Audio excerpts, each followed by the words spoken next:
Anthony's Story, a quick synopsis by Robert P. Fitton. Anthony's story has numerous elements, all existing simultaneously.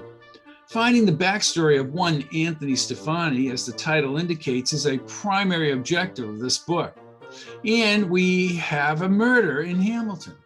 It's a crazy murder disguised as something else. The reader will be asked to leave the confines of sedate Hamilton, New Hampshire, for an area of New York City that's not just dangerous, but deadly, a more apt description. Let's start out in our favorite quiet little New England town, Murder Incorporated. Summer arrives in Hamilton, New Hampshire. As Matthias Jones prepares for a bicycle race with his friend Rick Morrow, substantial money is wagered. Coco's brother's disappearance, however, takes center stage. For years, Coco Stefani has hesitated speaking about his brother Anthony, who disappeared 5 years ago. When Jones is ever asked about Anthony, Coco diverts to something else or lets him think he won't talk about his missing brother. But what became of Anthony Stefani? Sometimes it's better not to know nothing. At Rita Stefani's house in Prince William, the outline of what will become a search for Anthony begins between Uncle Dulio's shovelfuls of pasta onto his plate. Right here at this very table where Anthony used to sit not too many years ago. Hamilton Fletcher's 70th birthday is approaching, and Coco has been ordered by Hamilton Fletcher to prevent his nemesis Lou Marlowe from crashing the party.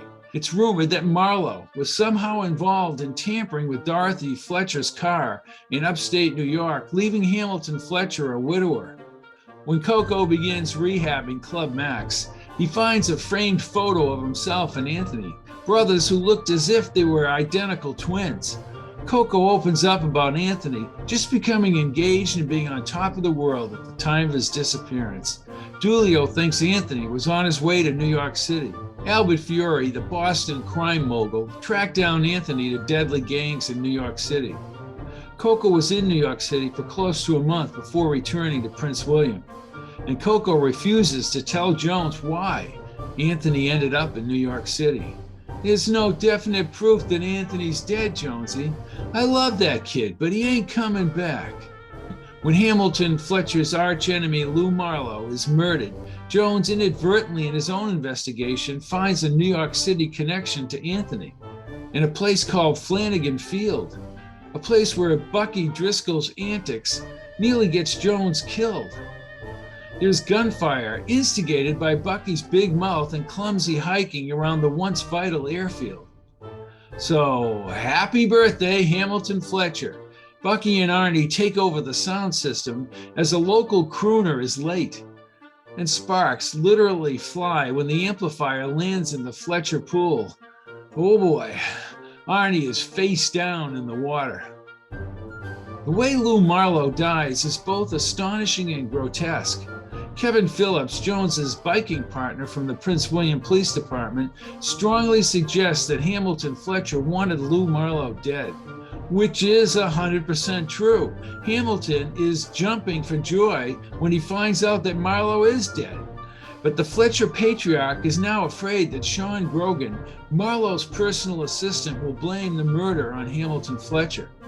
Only problem is, Lou Marlowe did not die the way everyone at the birthday party thought he died. Jones is the one who unlocks that mystery. And Lark Larson freaks out because of the dead body. He goes catatonic and is brought to the county hospital. And Jones and Coco learn why Anthony ended up in New York City. Coco leaves the Prince William area, and Jones assumes he's gone to New York. When the real killers of Lou Marlowe begin an attack on Jones, it is Uncle Dulio who helps Jones escape to New York. Of course, District Attorney Herbert Lane wants Jones to stay away from the case, Jones. Important to Marlowe's death is a witness named Don Tedeschi, a baggage handler at the Prince William Airport, and Tedeschi gets kidnapped.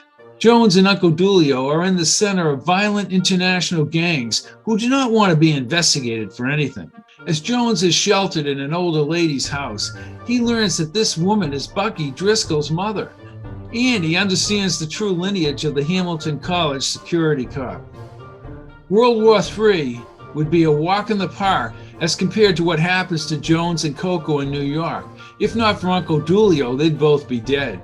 The action and confrontation is one of the best endings in any of the Jones books, and the mystery of what happened to Anthony Stefani is finally revealed. The epilogue is an actual bike ride I took on Cape Cod back in the early 90s.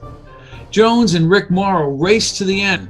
I won't tell you who won that ride, nor the ride on Cape Cod.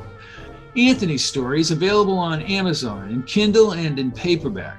The audio recording is at audible.com. I'm Robert P. Fitton, and this has been a quick synopsis of Anthony's story.